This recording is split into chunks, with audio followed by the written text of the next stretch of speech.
Bueno, ya estamos grabando. Hoy Bárbaro. es martes 20 de abril y estamos en clase de sociología, así que Vicky, te doy la palabra para que pases Bueno, las notificaciones. bueno. Buenos días. En principio, contarles un poco cómo va a ser la semana. Bueno, ahora estamos con esto de PEDCO, vamos a ver cómo se va resolviendo. Pero en principio, ¿sí? Esperemos que se solucione todo esto en el transcurso del día. Mañana 21, miércoles 21, la cátedra adhiere al paro de la docencia universitaria. Por lo tanto, ustedes y nosotros no nos vamos a encontrar. Hay una adhesión al paro, así que no van a tener su clase teórica como es habitual. El jueves 22, que también es paro de la docencia universitaria, hemos dispuesto lo siguiente. Las comisiones de la mañana, ¿sí? Las comisiones de la mañana, esto es, desde la primer comisión, que es a las 9, hasta la última comisión que termina a las 12, ¿sí? Vamos a ofrecer el repaso previo al parcial. Y ese mismo jueves, las comisiones de la tarde, esto es de las 18 y de las 19, van a tener también el repaso, o sea, van a poder tener repaso a la mañana y en las últimas horas de la tarde, las comisiones de 18 a 19 y 19 a 20. El día viernes 23, la comisión de 12 a 13 horas y la comisión de las 16 a las 17 horas va a ofrecer ese mismo viernes, en sus horarios habituales, el repaso para el parcial. ¿Sí? ¿Quedó entendido esto? Entonces, 22 tienen el repaso de las comisiones a la mañana, como siempre, y las comisiones últimas de la tarde. Y el viernes, las comisiones de las 12 a las 13 y de las 16 a las 17. ¿Sí? ¿Quedó claro esto? Bien. Sí, profe.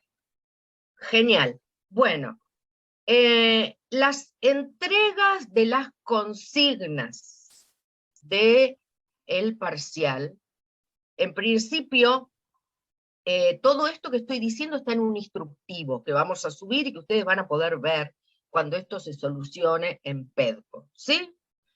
Entonces no se vuelvan locos por anotar, pero es para que lo sepan. Las consignas para realizar el primer parcial de sociología se van a entregar, esto es, se van a subir el día 23, a las 10 horas, ¿sí? A las 10 horas, ni antes, no se metan antes porque no van a estar antes. O sea, a las 10 se van a subir las consignas del parcial, ¿sí? Hay un instructivo que dice ¿qué tema le toca a cada uno? Dale, José. No, antes de comenzar a explicar todo ese proceso, habíamos dicho que el parcial era el 26 y ahora estamos diciendo otra cosa que es importante que entiendan bien qué es lo que vamos a explicar a partir de ahora, ¿cierto? El parcial, como es domiciliario, y Vicky va a explicar el proceso, y el proceso está escrito en un instructivo que ahora se encuentra en el PEDCO, pero no lo pueden bajar. Si quieren lo voy compartiendo en pantalla, si les parece. Y Vicky le va a ir explicando entonces cómo es el proceso del parcial que se va a iniciar esta semana. Así que voy compartiendo, Vicky, y vos vas viendo. ¿Sí? Genial, buenísimo. Bueno. ¿Ahí se ve? Ah, maravilloso. ¿Todos ven? ¿Y todas? Sí, ¿Ven? sí, Sí, se bueno. ve. Genial. Entonces, ¿ven? Vamos, yo los voy ayudando con esto. ¿Qué día vamos a realizar la evaluación de sociología? El 23 de abril a las 10 horas. ¿Por qué lo cambiamos al viernes 23 de abril a las 10 horas? Para que ustedes tengan más tiempo para resolverlo. ¿Sí? Si nosotros lo subíamos el 26, ustedes tenían que entregar el parcial en casi 24 horas.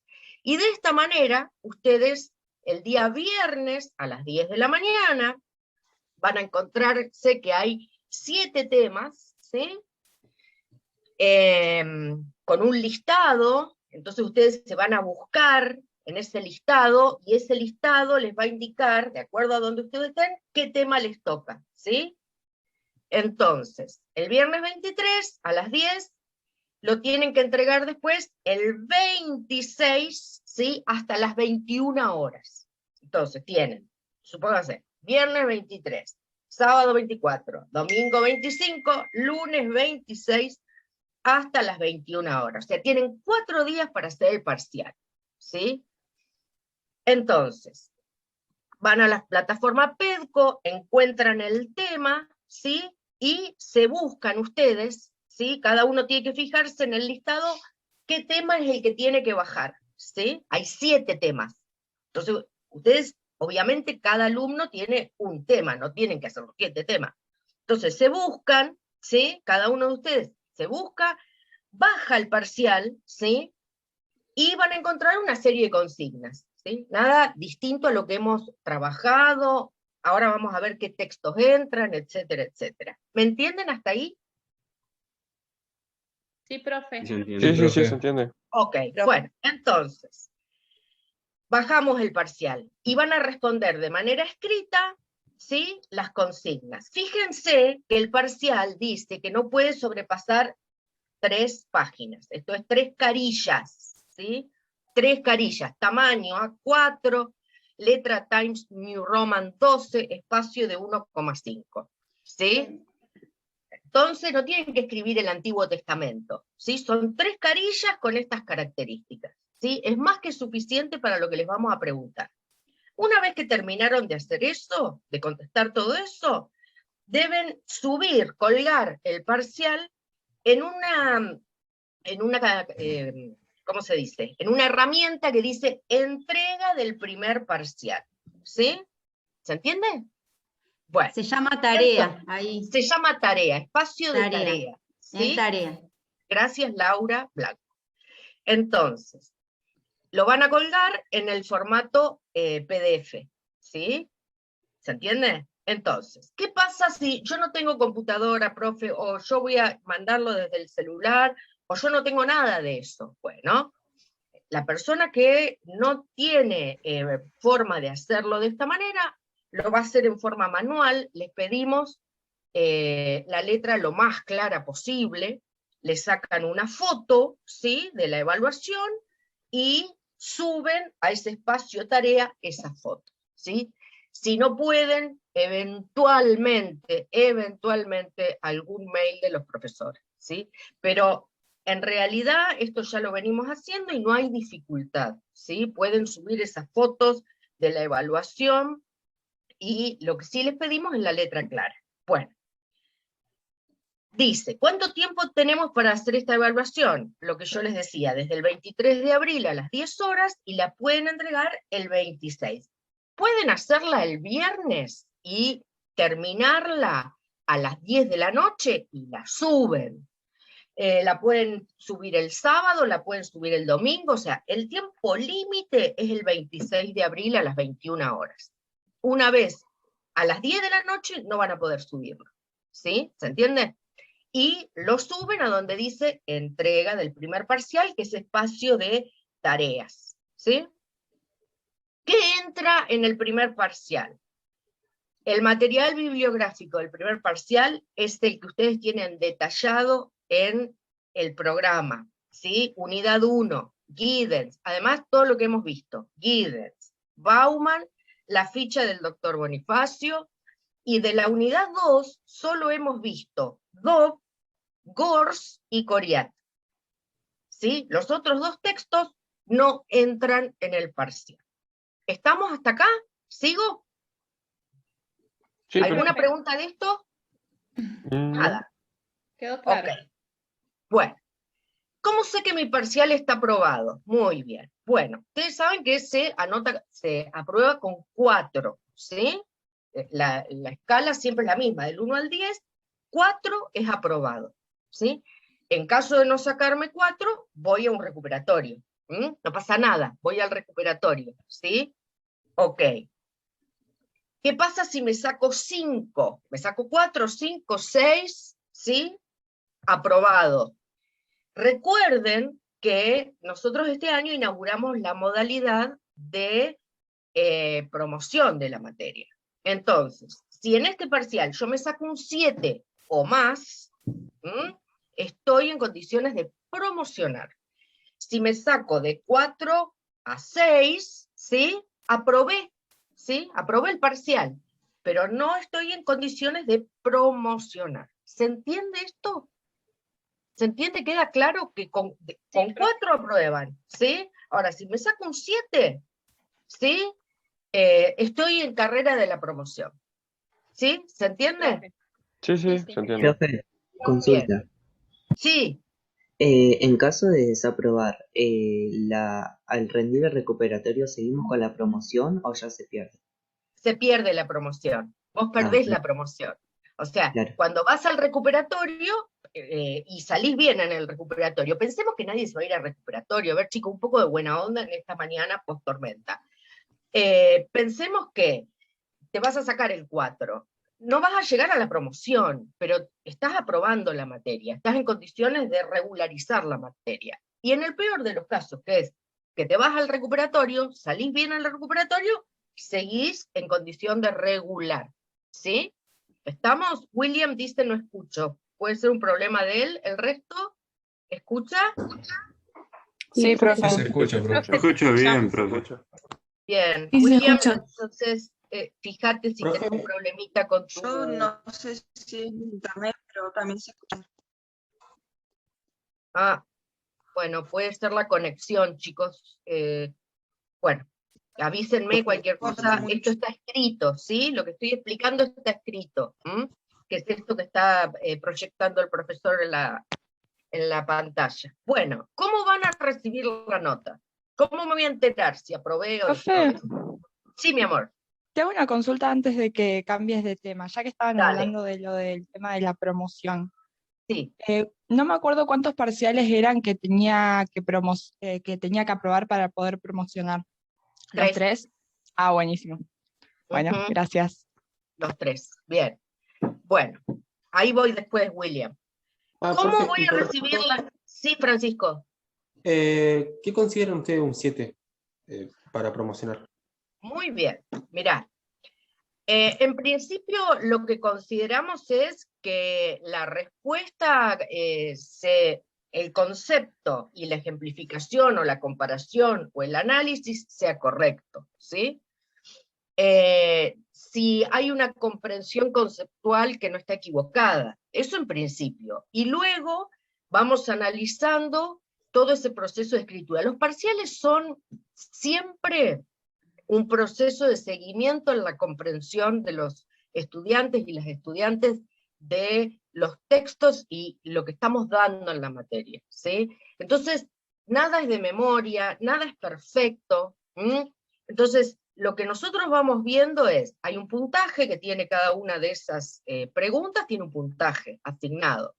Y ese puntaje tiene que ver con esto, si el concepto corresponde con lo que vos estás explicando, si no hay una conceptualización equivocada, si desarrollás de mayor a menor las consideraciones o las características o el desarrollo de esa respuesta. Hay una tabla que nosotros utilizamos, que es una tabla de evaluación cualitativa, de una especialista en evaluación cualitativa, entonces nos ayudamos y nos apoyamos en esta herramienta, ¿sí? Pero en principio si tu respuesta tiene que ver con lo que se solicita en la consigna, y eso tiene que ver, a su vez, con lo que el autor afirma, bien, esa es una respuesta correcta, ¿sí? Si ya hay algún problema en esas dos cosas, lo que vos contestás no es lo que se solicita, y lo que vos decís encima no tiene que ver con el autor, bueno, esa es una respuesta incorrecta, ¿sí? ¿Se entendió? Sí, profe. Sí, profe. También quería decir algo con respecto al tema este de la elaboración del parcial, que en la era de la informática, digamos, y el copia y pegue, es muy fácil para nosotros darnos cuenta cuando un estudiante copió y pegó. Eso es elemental, o sea, gente, es muy fácil ver ese proceso. Nosotros tratamos de elaborar siempre en un proceso de aprendizaje, porque estamos todos aprendiendo esto de la virtualidad, de elaborarles un parcial en donde ustedes puedan, además de ver que estudiaron, de que pongan algo de su creatividad. Entonces, ese proceso entra también en evaluación. La posibilidad de que ustedes puedan realizar un uso apropiado de lo conceptual en ejemplos que nosotros les estamos solicitando, en análisis que nosotros les vamos a pedir en los parciales, y eso es muy importante para nosotros. O sea que por eso el tiempo también, porque es un parcial de elaboración, es un parcial donde ustedes tienen que pensarlo, además de estudiar, tienen que pensar lo que estudiaron, y entonces eso, si el que logra ese proceso, por supuesto que va a tener una mejor nota. Esa es la idea. Y después no es de ninguna manera que van a tener que ir a buscar en un texto una determinada respuesta, porque no es eso el parcial, ¿sí? No esperen eso, esperen un parcial en donde van a tener que hacer trabajar lo que aprendieron y alguna aplicación acerca de lo que aprendieron.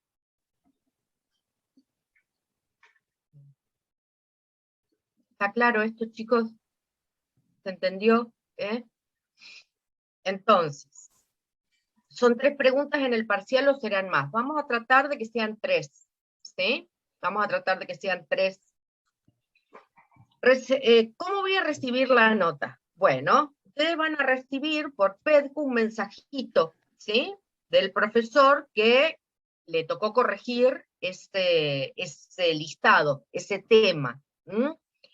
Y desde el 27, básicamente, hasta el día 3, a medida que vayamos corrigiendo, ¿sí? Las docentes y los docentes, cada uno va a ir recibiendo la nota, ¿sí? Entonces, no vamos a medida que van entregando, vamos corrigiendo, ¿sí? Vamos a ir trabajando a la par de ustedes. Entonces, al día 3 de mayo van a estar todos los parciales corregidos. ¿Se entendió? Y van a recibir ese mensajito con una corrección. Sí, José. Esto significa que algunos van a recibir una nota y Claro. otros no la van a recibir. Entonces algunos van a decir, pero a mí me corrigieron y a otros no me corrigieron. No se preocupen, que entre el 27 y el 3 de mayo van a estar todos corregidos. A algunos les va a llegar antes, a algunos les va a llegar después, pero es el proceso que vamos llevando nosotros a medida que van entregando los parciales. Les recuerdo que tenemos 731 inscriptos, así que es un proceso que es difícil y nosotros tenemos que llevar una nota. Fíjense ustedes que yo ahora voy a pasar a mostrarle que está en PEDCO y no lo van a poder bajar, pero se van a encontrar en PEDCO con este listado, ¿ves? ¿Lo están viendo? Sí. Sí, bueno, en este listado yo lo descargué de Sui Guaraní, ¿cierto? Y aquí, como verán, están organizados por orden alfabético, está su número de legajo, su nombre y apellido completo, que les recomiendo que pongan el nombre y el apellido, como lo tienen en Sui Guaraní, que lo pongan en PEDCO, o sea que esté el mismo nombre que tienen en PEDCO sea el mismo nombre que Sui Guaraní. Por ejemplo, doy un caso, Abarzúa Benjamín Yael, que es el primero que tengo en la lista. Capaz que en PEDCO él se llama Abarzúa Yael, no puso Benjamín. Entonces para nosotros es muy difícil, no están unidos los dos sistemas, ¿sí? Así que yo les recomiendo que estén, porque a veces nos encontramos, y en PEDCO tampoco tenemos el legajo, ¿cierto? Así que esa es una recomendación muy importante. Ustedes verán que acá tienen el legajo, su nombre y el tema que tienen que descargar, ¿ven? Todos estos que están acá tienen que descargar el tema 1. ¿Sí? Acá, a partir de Carpio, María Noelia, tienen que bajar el tema 2. ¿Me van siguiendo? Y así sucesivamente. Profe. Aquí el tema 3. Ahí. Tenés una pregunta, José, ahí. Sí. ¿Me la decís, por favor, que no estoy viendo el chat?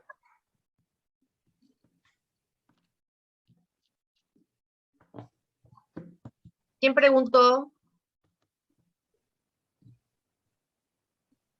Bueno, dale. No, dije sí, profe, capaz sonó como pregunta. Ah, Ok, perdón. ok.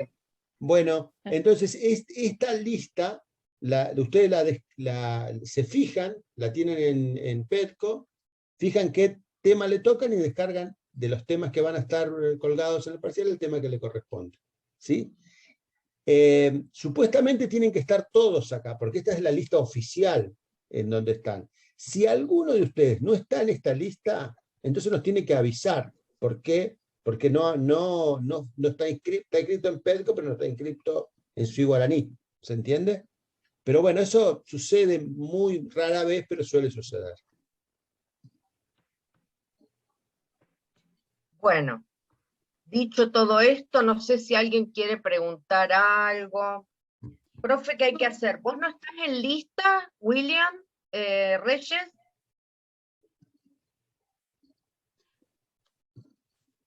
Hay dos personas, hay dos, que Salas y Reyes, que dijeron que no estaban en la lista, que se habían comunicado. Algo así había dicho, no aparezco en este listado, en alumnos FAEA me dijeron que me comunicara con los profes, ¿a qué mail puedo dirigirme? Eso es la pregunta de una ¿Quién es la comunidad. persona? Salas, el apellido, Andrea creo. Sí, hola, profe. A mí me dijeron en FAEA que están haciendo el cambio de plan de estudio, que está en proceso, y ellos me habían inscrito directamente desde alumnos, porque yo no podía entrar, o sea, no me aparecía para anotarme las materias en el CIU. Entonces ellos me inscribieron y tenía que comunicarme con ustedes. Eso me dijeron desde alumnos FAEA. Ah, bueno, tengo una sola Salas acá, Salas Estefanía Elizabeth, que no es tu caso, vos sos Salas Andrea. No, esa no soy yo. Bueno, entonces en tu caso, vos, pero sí te pudiste inscribir a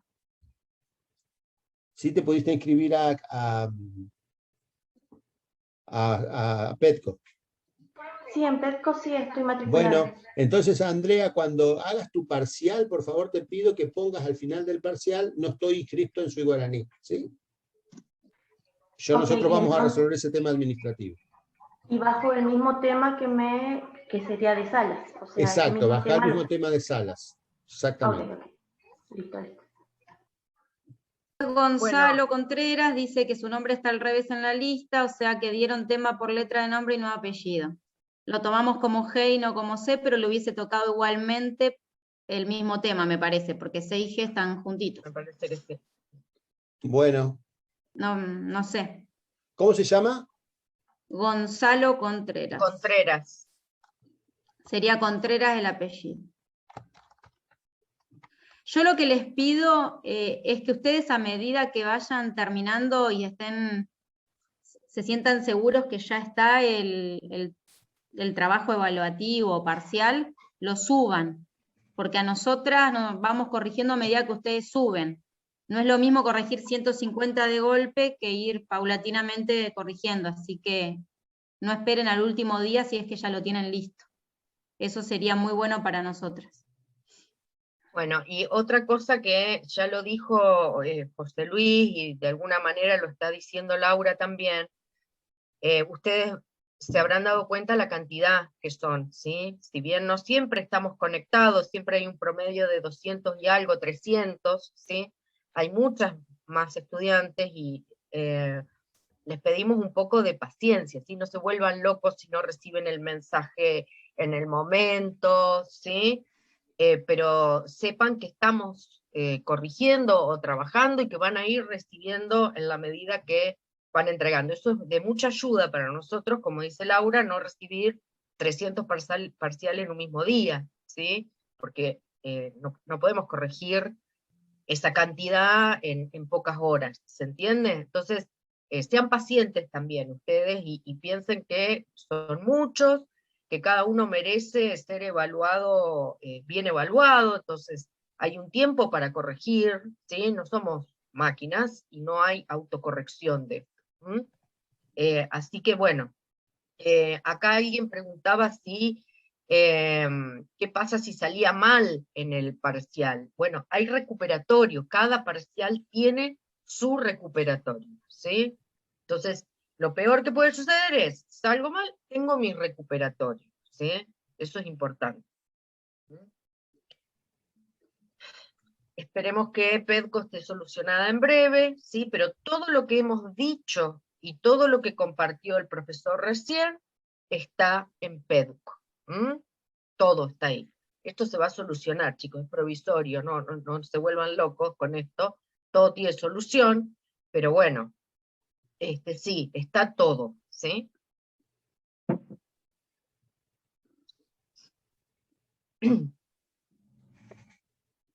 Bueno, ¿les parece que dicho esto, lo que vamos a hacer a partir, no, si tienen alguna otra consulta sobre la modalidad de evaluación, nos preguntan.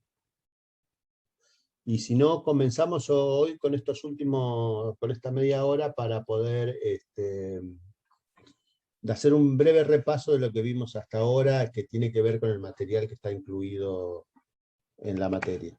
¿Les parece? En general, vamos a utilizar esta metodología de trabajo. No sé, la primera pregunta que le voy a hacer es si pudieron revisar todo el material que colgó en forma asincrónica la profesora Laura Blanco. ¿Cómo pudieron mirar ese material, revisarlo? Y por ahí, Laura, contarle qué se van a encontrar. Si quieren, Laura les cuento.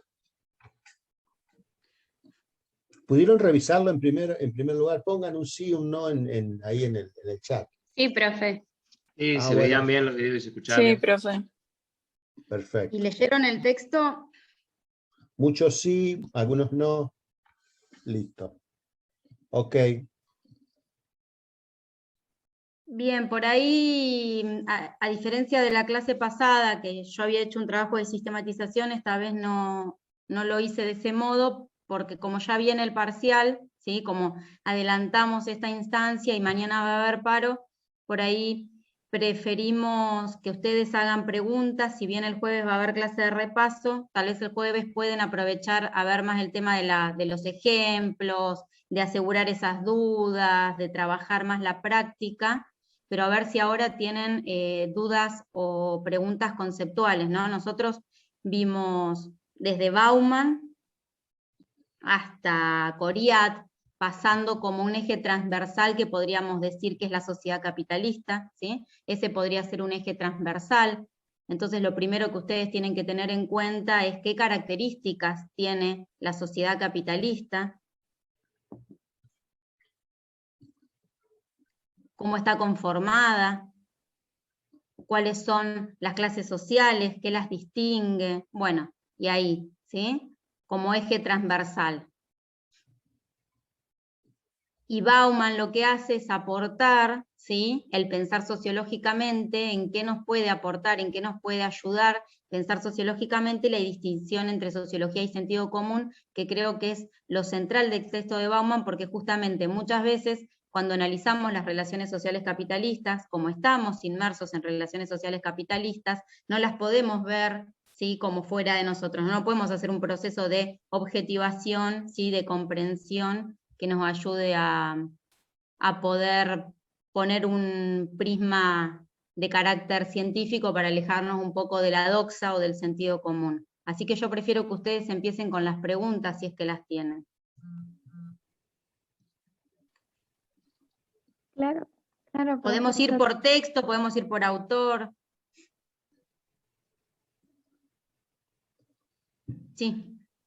No, yo le decía que puedo entender los textos, pero a la hora de Sí. expresarme siempre pienso en mí, o sea, en qué diría yo o algo así, y me cuesta salirme de lo que pienso yo. Eso a mí me pasa.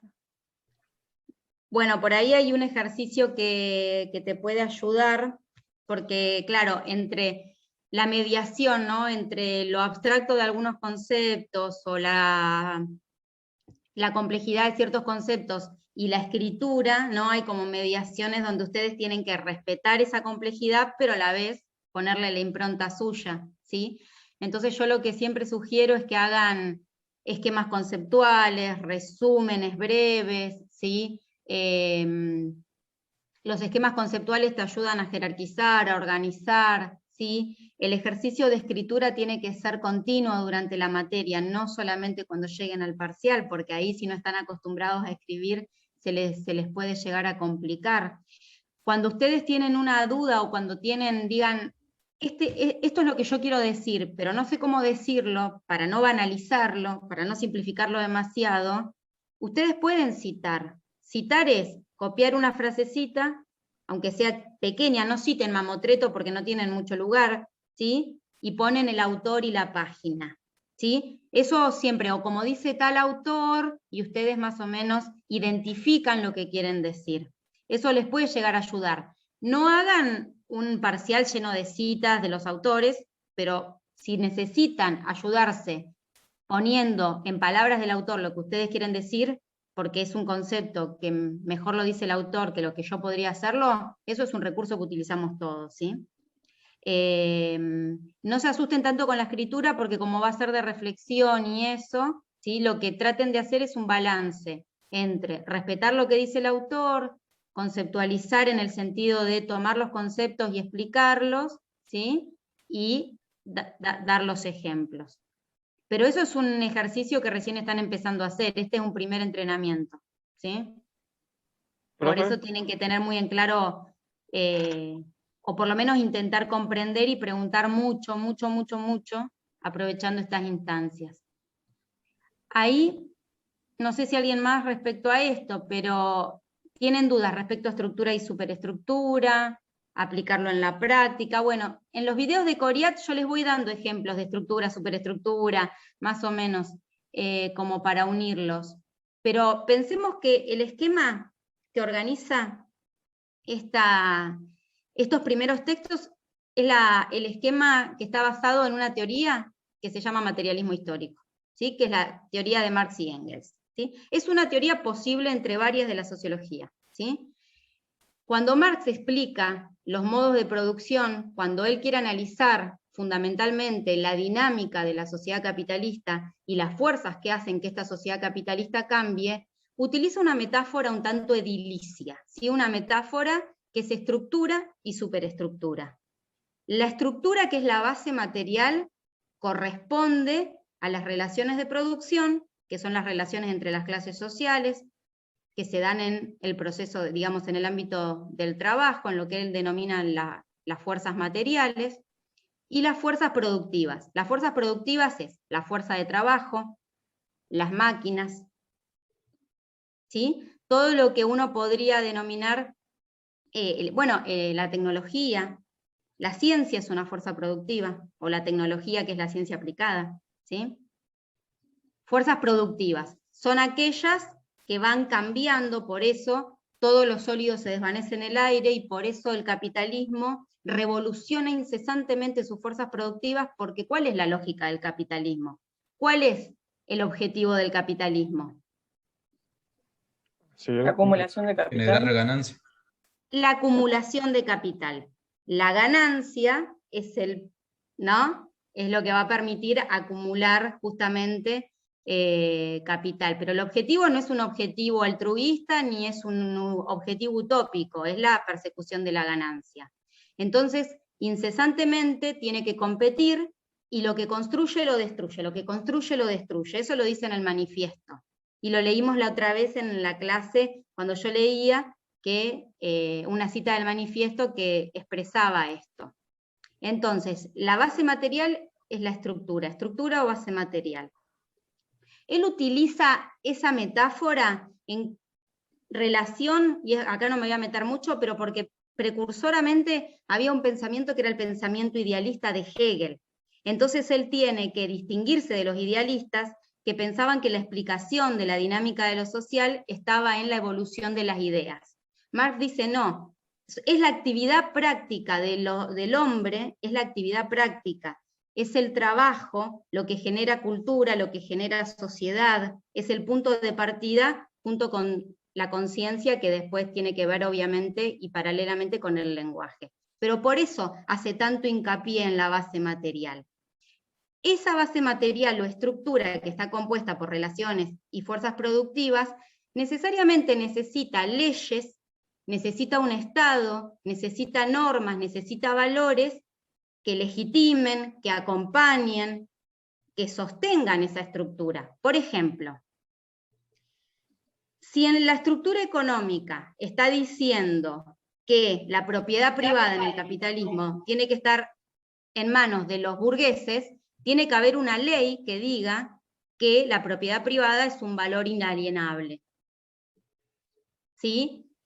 Si el capitalismo necesita hombres libres para vender su fuerza de trabajo, tiene que haber leyes y reglamentaciones que digan que los sujetos son libres jurídicamente y que ya no son siervos ni esclavos.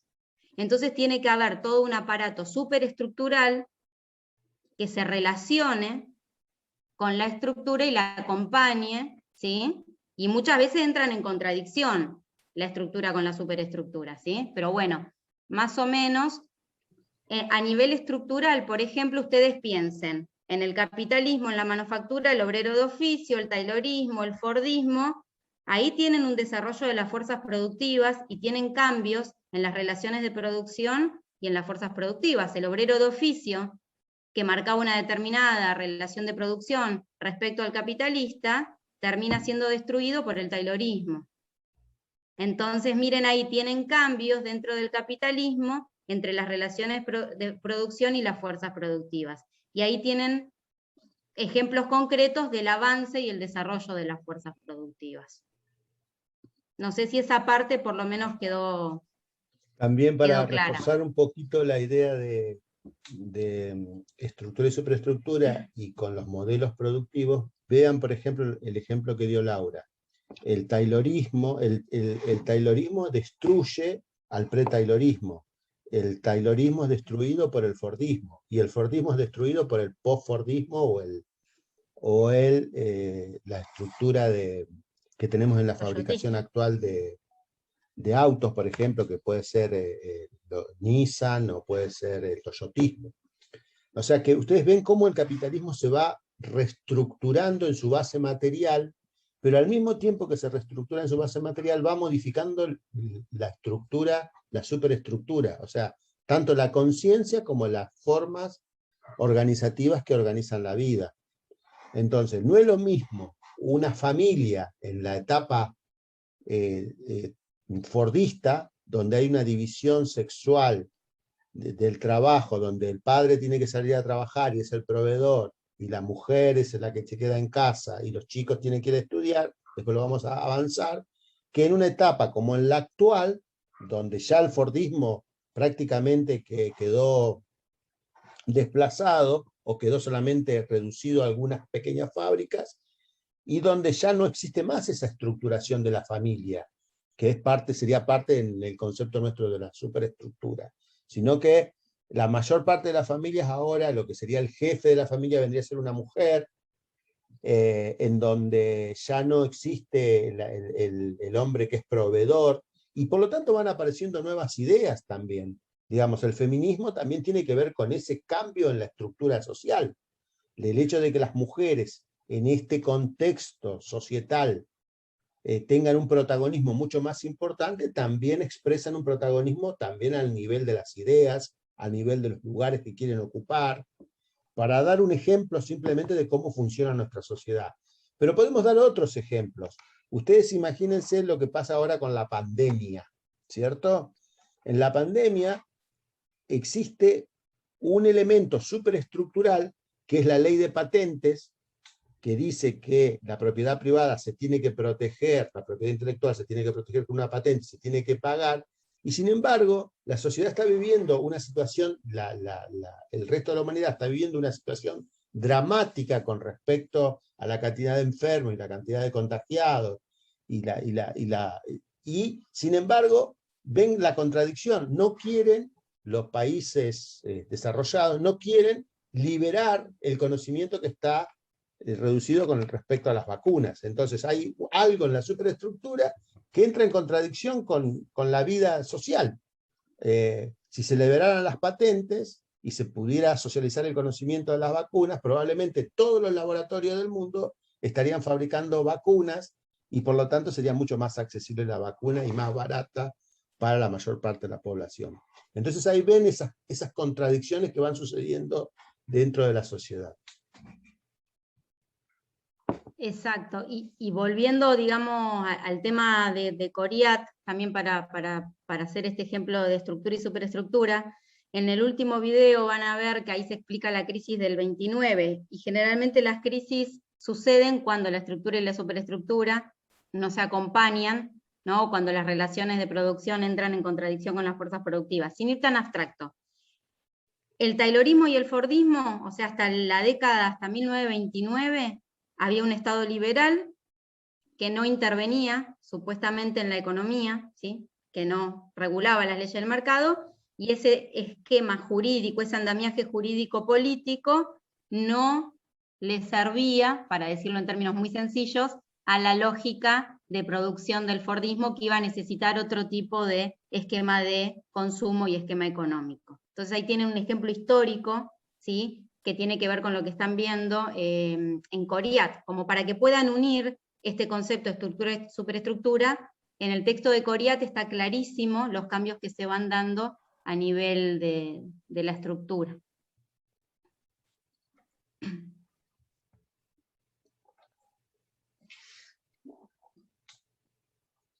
En la estructura económica dice que tiene que haber leyes para determinar las relaciones de producción.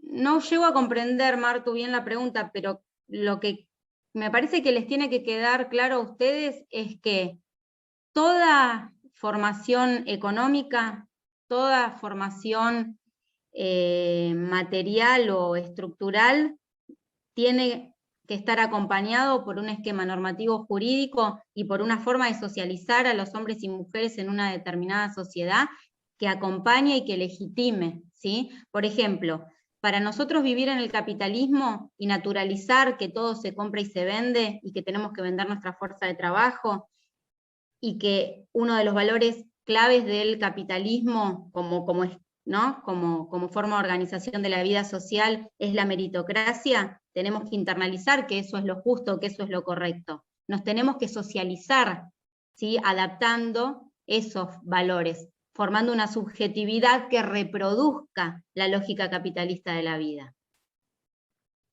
Ya sea a partir de la institución escolar, ya sea a partir de la institución, ya sea a partir del consumo, digo. Pero tiene que haber una subjetividad también que acompañe. Entonces, la superestructura involucra al Estado, involucra a las leyes y también involucra a la formación, ¿sí? Social subjetiva, a través de la familia, de la escuela, de los ámbitos de socialización que tengamos. Ahora las redes, ¿no? Internet, los medios de comunicación, por ejemplo.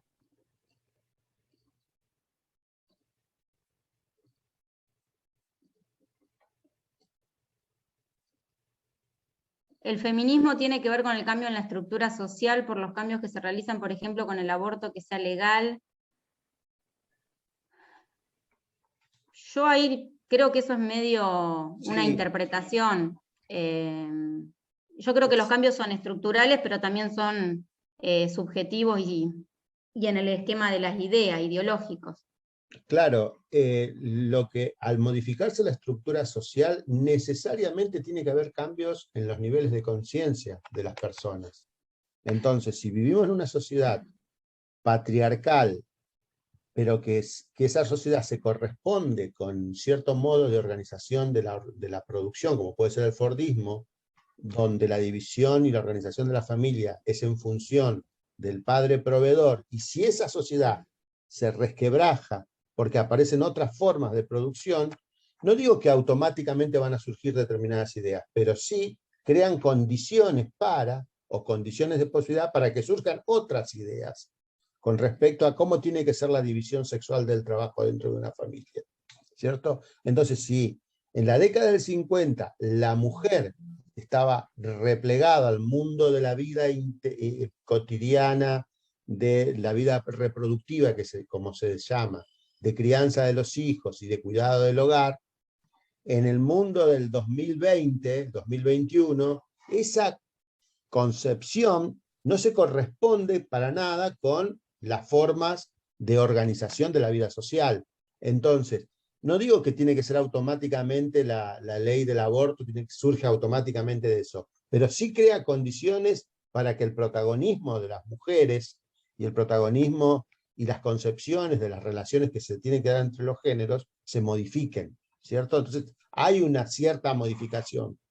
Lo que la sociología no puede hacer es decir, si pasa esto, exactamente va a suceder esto. No hay una correspondencia directa entre eso, pero sí tenemos que ser conscientes de que si se modifica la estructura social, si se empobrece la sociedad, si se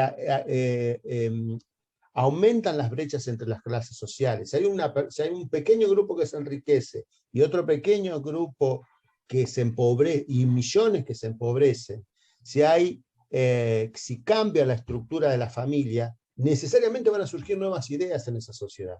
Van a surgir nuevas formas de enfrentar esas nuevas situaciones. Y eso es lo que constantemente tratan de ver los sociólogos a partir de sus esquemas teóricos. Hay una premisa en el marxismo, creo que está en la otra, y que está en la ficha de cátedra de José Luis, pero creo que está en la que agregó Vicky, que elaboré yo, que es que el ser social condiciona la conciencia. Dice determina, pero pongamos condiciona. Lo que está diciendo el profe. Digamos, a medida que se suscitan o que hay cambios en las condiciones materiales de existencia, en las condiciones de vida, en las condiciones de trabajo, en las condiciones entre las relaciones entre las clases sociales, que se va complejizando o se van transformando estas relaciones, también empiezan a adquirir relevancia o a cambiarse otras ideas, ¿no? Hay ideologías que quedan en desuso, otras que son nuevas, se van recreando. Esto no es mecánico, no es que porque vos estás fíjense, no es una relación mecánica, porque si estamos en un contexto de malestar económico, uno podría decir, ¿por qué no salimos inmediatamente a reclamar? Y muchas veces estamos en un malestar económico tremendo y parece que no pasa nada, digamos, porque los cambios y los procesos sociales se dan de manera, digamos, no lineal ni mecánica, a veces son lentos y a veces más bruscos, ¿sí? Lo que está hablando Marx es una relación para pensar cómo se relacionan las formas materiales, las formas económicas con los niveles de conciencia, con las ideologías, con estos niveles que él denomina superestructurales, ¿sí? Pero eso ¿por qué lo hace? Porque quiere pensar el cambio y la dinámica de la sociedad capitalista, y más aún, cómo transformarla, cómo destruir la sociedad capitalista, ¿sí? Porque hay que decir eso, Marx no solamente la interpreta, quiere transformarla. Entonces por eso es que le da tanta importancia a este tipo de relaciones. Dentro de este paradigma, digamos, ahí piden algo que es complicado de explicar así nomás, ¿no? Por eso yo tengo videitos, me había traído un videito para subir sobre la plusvalía, porque sabía que esta pregunta venía, porque aparece muchas veces en el texto, y no sé si está en la ficha, pero yo tenía otra ficha donde se explicaba esto.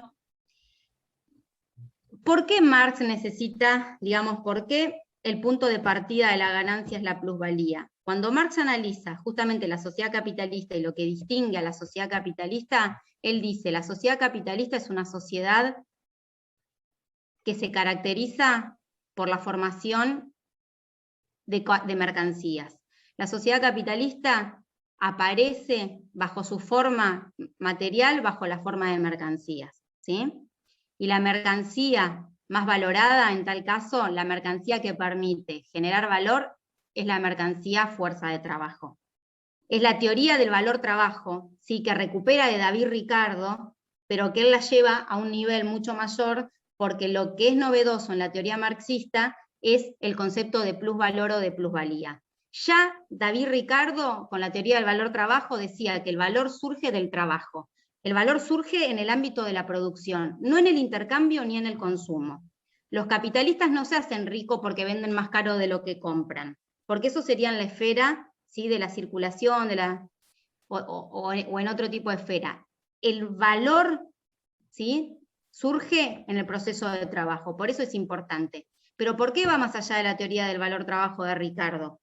Porque descubre que hay un plusvalor que se apropia al capitalista, ¿sí? Y que los ricardianos no habían visto por sus propios límites del pensamiento económico, que es el plusvalor. ¿sí? Entonces, la mercancía, no quiero ser muy complicada porque nosotros no lo vamos a plantear, pero ya que lo preguntan, está bien explicarlo porque Coriat además lo hace. La mercancía tiene dos cualidades, valor de uso y valor de cambio, ¿sí? El valor de uso es la utilidad que le damos a la mercancía. El valor de cambio es el valor que nosotros intercambiamos. Las mercancías se tienen que intercambiar entre mercancías, entre equivalentes. Y el valor de cambio que unifica a todas las mercancías es el dinero, ¿sí? La fuerza de trabajo también tiene dos cualidades, ser trabajo concreto y trabajo abstracto. El trabajo concreto es el saber hacer. Es lo que me distingue a mí, Laura, de otro trabajador. Laura, docente, vende su fuerza de trabajo, ¿sí? Laura, artesana, perdón el egocentrismo, ojalá fuera artesana. Vicky, artesana, porque hace tejidos, digo, tiene un saber hacer, ese es el trabajo concreto, el que me distingue, el carpintero, el jardinero, el albañil. Pero la otra es el trabajo abstracto. El trabajo abstracto es el tiempo, ¿sí? El trabajo abstracto es la materialización en relación a la cantidad de tiempo que yo hago o que utilizo en realizar un producto. Y es lo que me iguala con otros trabajos. Yo trabajo 8 horas, independientemente del tipo de trabajo que hago. El albañil trabaja 8 horas, independientemente del tipo de trabajo que haga. Entonces lo que dice Coriat, y lo que dice en realidad la teoría del valor, es que del trabajo concreto es que sale, ¿sí?, la posibilidad de pensar y analizar la categoría de plusvalía. Y también ahí, con lo que dice Laura, ese concepto, al convertir, al hacer la idea de un trabajo abstracto, al ser nosotros una posibilidad, somos un número también al ser el trabajo abstracto, porque si una persona puede cumplir un trabajo concreto, como puede ser 8 horas, esa persona puede ser reemplazada por una persona exactamente igual que cumple 8 horas. Entonces ahí el trabajo abstracto es lo que te deshumaniza, ¿cierto? Entonces, y la deshumanización que se produce, porque no importa si el trabajo concreto de un artesano lo puede ser de Juan, de Manuel, de Facundo, de Ezequiel, de quien sea, ¿cierto? Pero el trabajo abstracto puede ser reemplazado en una fábrica a cualquier persona que cumpla determinadas condiciones. Si una persona es reemplazada y es considerada mercancía, desde un punto de vista abstracto, entonces ahí el sistema social produce una deshumanización de las personas. Primero, vuelvo a reiterar, una cosificación. Sos una mercancía más. Te pueden cosificar, te pueden considerar una cosa. Y en segundo lugar, te deshumanizan. Si te cosifican, te deshumanizan. Te dejan, no te ponen en la condición de humano. Y se te deshumanizan y te cosifican, y encima vos crees lo que se produce socialmente, nosotros no nos damos cuenta de que somos los productores de la sociedad, ahí estamos alienados. No nos damos cuenta, ahí la profe puso la figura de Frankenstein, ¿cierto? Creamos algo que después, digamos, lo desconocemos, no lo reconocemos como parte de nuestra creación, ¿sí? De hecho, ustedes piensen, yo siempre digo, todos los materiales y los bienes de uso que ustedes tienen, ahí viene el uso concreto de un bien, son producto de un trabajo que hizo alguien en determinadas relaciones sociales de producción. Y nosotros no estamos pensando que cuando tomo el mate aquí, que esto es producto de una relación social de producción. Es un objeto, ¿cierto? ¿Cuál es el problema que tiene una sociedad capitalista como esa? Que pone por encima de todas estas relaciones el principio organizador que es la fórmula general del capital, la ley del valor, la producción de plusvalía. Entonces, ahí hay una contradicción muy fuerte en las sociedades que nosotros vivimos, que es que somos todos y todas productores de la vida social, de alguna manera vamos contribuyendo en el futuro o actualmente, ustedes en el futuro porque van a vender su fuerza de trabajo en un futuro, algunos ya participan del mercado de trabajo, pero sin embargo, toda esa producción que se genera socialmente es apropiada por una pequeña porción de la sociedad que vive de manera suntuosa, de manera digamos, egoísta. No lo digo en el sentido, digamos, tiene un sentido valorativo, indudablemente. Decir que una persona es egoísta es como casi que un insulto, pero casi que el sistema social te impone ese tipo de conducta, porque la lógica es que acumules, y el otro tiene que trabajar solamente, ¿sí? Tiene un contenido normativo lo que estoy diciendo, pero quiero que lo vean como que algo que sistémicamente la sociedad en la que vivimos produce ese tipo de comportamientos sociales. Más allá de que algunos, por supuesto, no es que somos títeres, tampoco quiero ser determinante, tenemos la capacidad de discernir, pero en esa capacidad de discernir también tenemos las coacciones, las presiones de las estructuras en las cuales estamos viviendo. Por eso la sociología, alguien hablaba de, ¿cómo hago para pensar sociológicamente? Bueno, la idea del pensamiento sociológico, del pensamiento relacional, no es algo que lo van a poder lograr, digamos, leyendo el texto de Bauman. Es un ejercicio. Y todo esto de la estructura y la superestructura, ahora vamos a llegar a un nivel de conocimiento, a un nivel de análisis. Después, esto se puede profundizar a medida que nosotros vayamos avanzando en el conocimiento. Por eso el conocimiento en ciencias sociales es un conocimiento que se va acumulando como si fuera como por capas. ¿Vieron? Vieron que hay como capas que se van acumulando de saberes, y esos saberes, a medida que los vamos aprendiendo con H, que los vamos incorporando, no solo como saber racional, sino como saber que incluye los sentimientos, vamos a ir comprendiendo el mundo. ¿Por qué? Porque si sabemos más, vamos a comprender mejor. Y si comprendemos mejor, podemos comportarnos en la sociedad de una manera diferente. Tenemos mayor capacidad de elección en una sociedad. Y si tenemos mayor capacidad de elección, tenemos mayor libertad para elegir. ¿Sí? Todo esto está muy relacionado, pero bueno, es difícil. No es que en un primer parcial ustedes van a comprender todo esto que estamos diciendo, sino que va a ir por etapas, así como es un proceso de aprendizaje. ¿Sí? Así que no se desesperen si no lograron comprender absolutamente todo, sino que van a ir viendo cómo poco a poco decir, esto era. Probablemente los que trabajen sientan más, los que tengan un trabajo sientan la idea más de lo que es el no reconocimiento del trabajo, el no reconocimiento de su persona, y capaz que eso lo pueden experimentar en el futuro. Pero bueno, de eso se trata la sociología.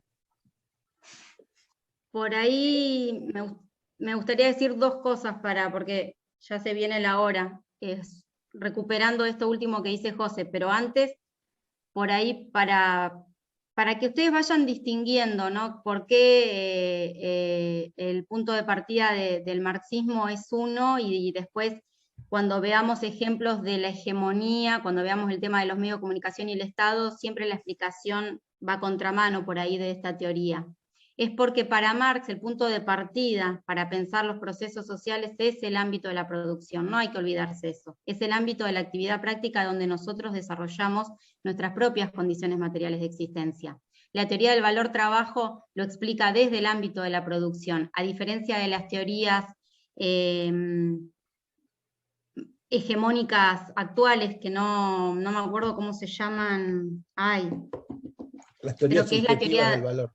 Las teorías subjetivas del valor, ¿no? Que el valor está en el objeto, entonces este objeto vale más porque es más lindo, porque tiene ciertas cualidades. Entonces, la teoría marxista del valor o la teoría del valor trabajo diría, no, en realidad desde el ámbito de la producción, en el ámbito de las relaciones de producción es donde surge el valor aún. Y eso ha sido muy discutido y bueno, pero me interesa más que el concepto así, sino que es entender por qué el autor parte de dónde parte, y por qué entonces analiza las relaciones que analiza. Y pensar sociológicamente, para mí, lo central implica, como ejercicio, antes que comprender conceptualmente estos textos, es decir, bueno, Mi matriz de explicación tiene un porqué. Yo conformo mis ideas y mis pensamientos porque me nutro de diversas fuentes, que pueden ser mi ámbito familiar, mi grupo de amigos, pero también los canales de televisión que miro, las redes, los periodistas que sigo o lo que no miro, ¿no? Mi matriz de pensamiento está como circunscripta a mi mundo. Y el ejercicio sociológico es salir de mi mundo y no explicar todo con los lentes que solamente construí a partir de mi experiencia inmediata. Ese sería para mí un primer paso. Es tener un ejercicio de mirar hacia afuera, saber que mi explicación no es la única posible, entender que porque yo conozco un caso no puedo generalizar. La sobregeneralización, tendemos a, yo conozco una persona que no trabaja porque no quiere, entonces ya todo el mundo, ¿no? Tendemos a sobregeneralizar, es salir de los estereotipos, pero primero es un proceso de descentramiento, es tratar de decir, bueno, a ver, ¿qué hay? Además de mi propia condición y además de mi propia experiencia.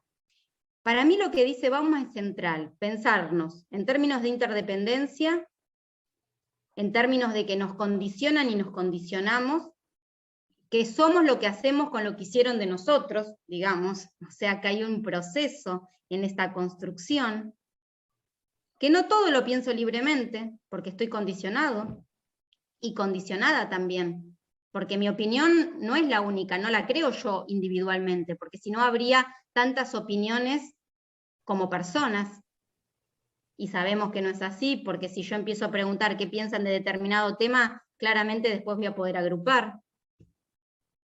¿Sí? Si no sería muy individualista pensar el mundo, y justamente la sociología no es individualista. Hay lazos sociales que nos construyen, y esos lazos sociales nos exceden. ¿Sí? Nos exceden. Son independientes a veces de nuestra voluntad y la mayor parte de las veces. Entonces un primer ejercicio para mí es ese, ¿sí? Es volver a mirar Bauman y volver a decir, bueno, ¿cuáles son las relaciones que me configuran y que tal vez yo todavía no soy consciente que me están configurando? Yo quería decir una cosa, abonando esta idea de Laura, porque esta pregunta de varios de ustedes, ¿no?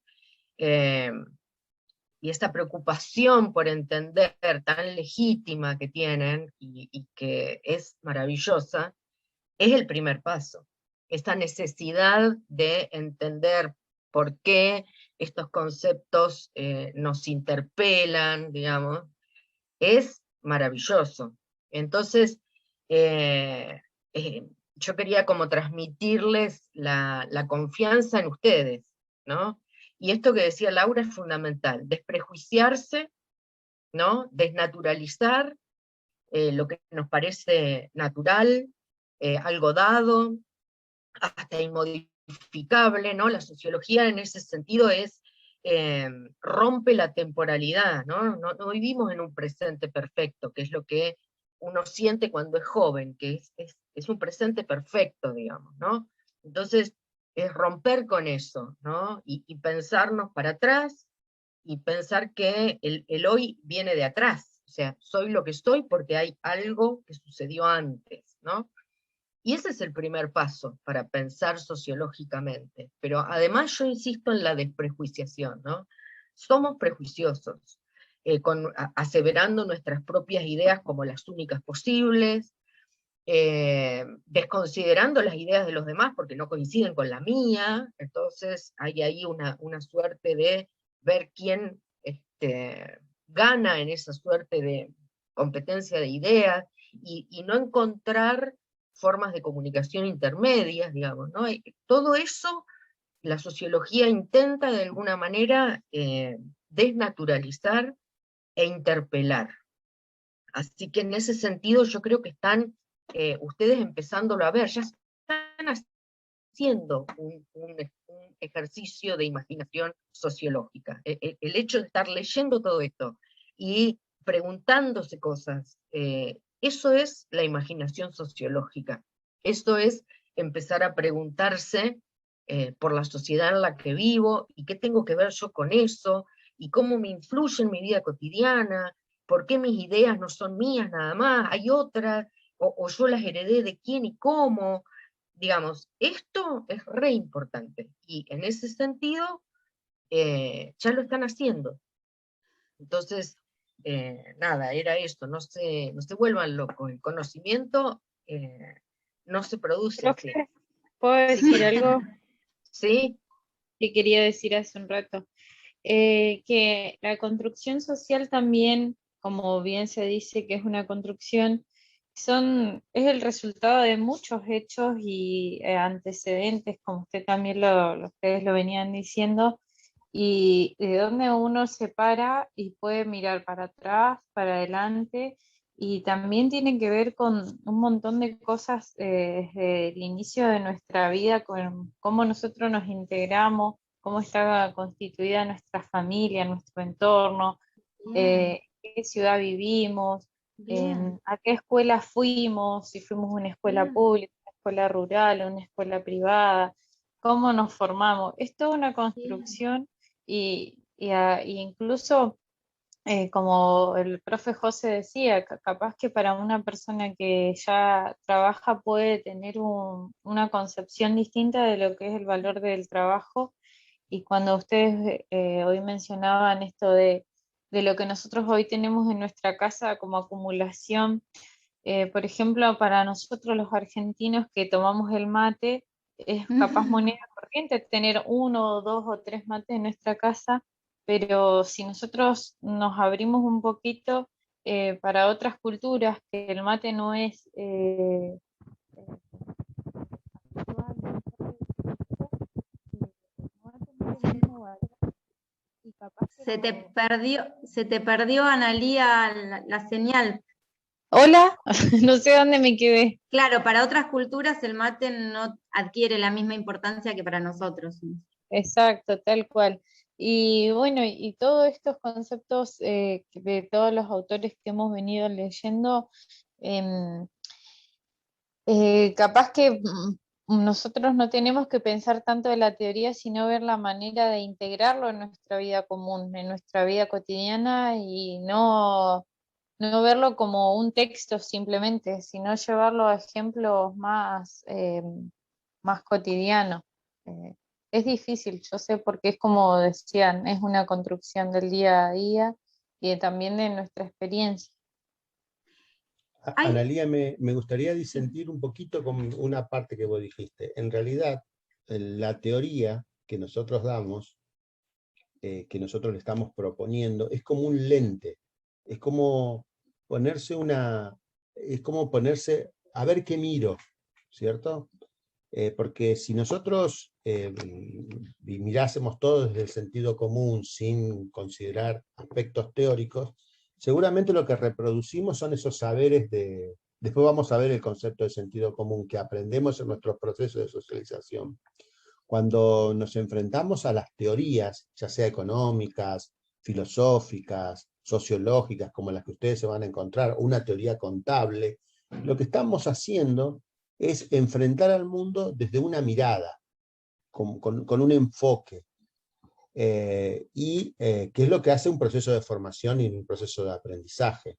Entonces, ¿cuál es el desafío que tienen como estudiantes ustedes? Es que esas miradas, esas teorías, esos lentes que les ofrece la universidad, ustedes las puedan integrar, ahí sí, coincido con vos, Analía, a sus vidas cotidianas, a sus formas de ser, a sus formas de pensar, a su forma de sentir, y contribuyan con determinados valores, que es lo que aprendieron en ese proceso de socialización, y los que siguen aprendiendo durante todo el proceso de su vida, a construir una sociedad. Nosotros pensamos que tiene que haber una sociedad más justa y tiene que haber una sociedad más igualitaria y más solidaria. Esa es la idea general. Y nosotros le estamos diciendo que tenemos problemas en sociología. Básicamente detectamos dos en esta materia: el colapso ecológico que estamos viviendo y el problema del trabajo. Pero vamos, por supuesto que hay muchos más problemas, ¿cierto? Podríamos pensar que el tema de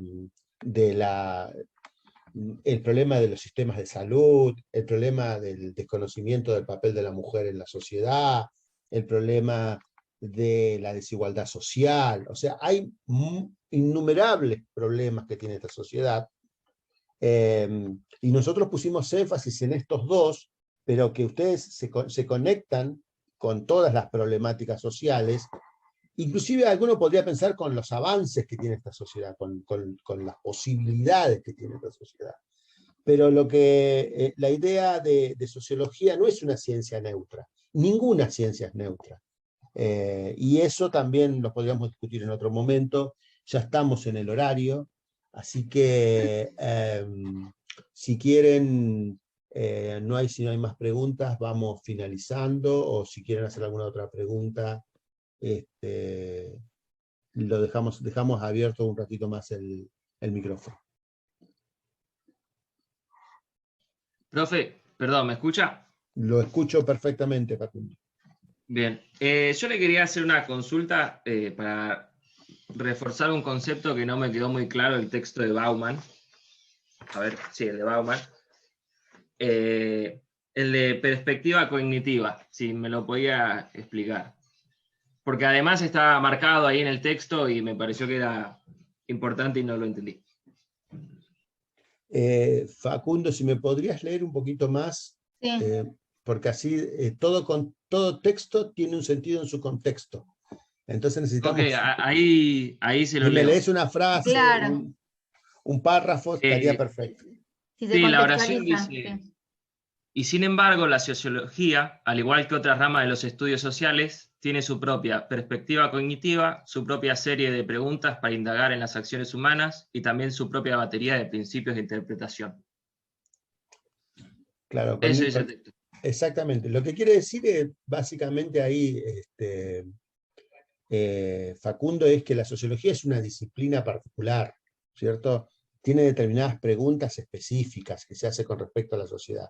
Así como la economía se hace determinadas preguntas, la medicina se hace otras preguntas, la geografía se hace unas preguntas, la sociología fue construyendo a medida que se fueron desarrollando determinados procesos sociales determinadas preguntas. Por ahí las que estamos haciéndonos nosotros aquí, ¿sí? Que la vas a tener en la clase de sociología y no la vas a tener en la clase de economía, ¿cierto? O no la vas a tener en la clase de teoría contable. No sé qué carrera estás estudiando, pero significa básicamente eso, Facundo. No sé si, Laura, ¿querés agregar algo? Que sos la especialista en Bauman. No. Okay, bueno, Ciertas gracias. formas. ¿Cómo, Facu? No, gracias por la explicación. Sí, porque va todo junto, ¿no? Cada disciplina tiene preguntas, tiene un campo de intervención, tiene métodos, tiene... Y el acento en Bauman es que lo que distingue a la sociología de otros es justamente pensarnos en esta matriz de interdependencia, a diferencia de la psicología que es meramente el yo, ¿no? Aunque siempre necesita pensarse en otros, pero es eso, básicamente todo ese recorrido que hace Bauman es para explicar cuáles son los rasgos distintivos de la sociología.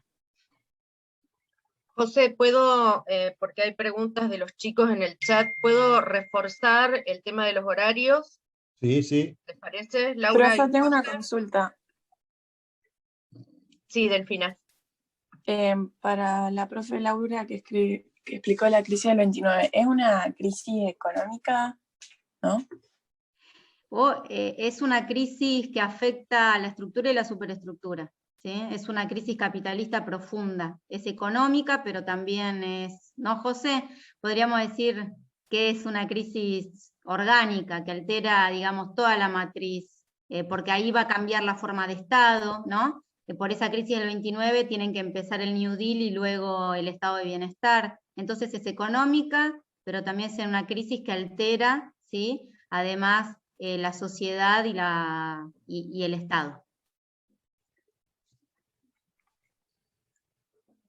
Ahí Vale, es gracias. cuando, claro, se manifiesta indudablemente como una crisis económica, pero justamente la mirada y la perspectiva sociológica queremos mostrar que justamente como vivimos en una sociedad que está organizada en función del principio de acumulación del capital, que es lo que llamamos principio de organización, o ley del valor, o fórmula general del capital, o creación de plusvalía. Utilizamos diferentes palabras para decir eso. Estamos diciendo que si entra en crisis ese proceso, en cierta medida entra en crisis la sociedad en su conjunto, porque como todos dependemos y todas dependemos de esa lógica de funcionamiento, entonces lo que se va a manifestar en la economía también se va a manifestar como una crisis política, una crisis cultural, una crisis social. Exacto. Por ahí la que tiene esta perspectiva es que miramos más en términos de totalidad, ¿no?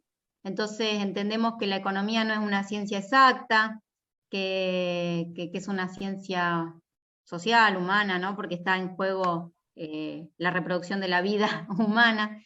Entonces, pero está bien lo que vos decís porque, bueno, la explicación de Coriat es que las prácticas tayloristas y fordistas generaron condiciones de vulnerabilidad que hicieron que justamente esa economía entre en crisis. ¿Por qué la distinguimos? Porque hay otras explicaciones que ponen el acento en la crisis del 29 y en la especulación, por ejemplo. Entonces Coriat da otra explicación. Lo que hay que acostumbrarse también para pensar sociológicamente es que ante un mismo hecho o proceso hay diferentes interpretaciones, ¿no? Y que bueno, ahí hay que ver cuáles son las que argumentan de una determinada forma, cuáles son las que están más asociadas a la ciencia y no al sentido común, y bueno, pero es una crisis que emerge de las entrañas de la sociedad y no viene por fuera, ¿no? Como decía el profe en sus primeras clases. Les dejo una pregunta para el profesor de epistemología, el profesor Catrileo, que lo tienen, es, profesor, ¿cuál es la teoría? ¿Cómo se construye la verdad en una teoría? Le preguntan eso y el profesor seguramente le va a dar una respuesta. Y nos va a ayudar a nosotros. Para los que estudian licenciatura en administración, pero bueno. Vicky, ¿vos querías decir algunos comentarios acerca de la organización? No, yo recordarles a los que se engancharon tarde o que preguntan en el chat, ya que va a quedar grabado esto, es que, reitero, mañana no hay clases, miércoles no hay clase por adhesión al paro, y el jueves las comisiones de 9 a 10, las dos comisiones de 10 a 11, ¿sí? Y las comisiones de 11 a 12 tienen repaso. Y el viernes, y las comisiones, perdón, y el jueves las comisiones de la tarde, las de las 18 a 19 y la de las 19 a las 20. Y el día viernes, ¿sí?, las comisiones de 12 a 13 y de 16 a 17 tienen repaso, ¿sí? Es para que esto quede grabado, ¿sí?, y quede reforzado este horario. Eso nada más. Bueno, gente, les dejamos entonces mañana, aprovechen a mirar las clases, a ver los que no pudieron ver las clases de Laura que están colgadas asincrónicamente, y bueno, y aprovechen el jueves para poder revisar. Así que bueno, nos vemos la semana que viene y éxitos para todas y todos en los exámenes. Muchísimas gracias. Gracias, profe. Nos vemos. Chao, profe, gracias. Profe, nos vemos. Chao, profe, nos vemos. Cuídense mucho. Chao, profe.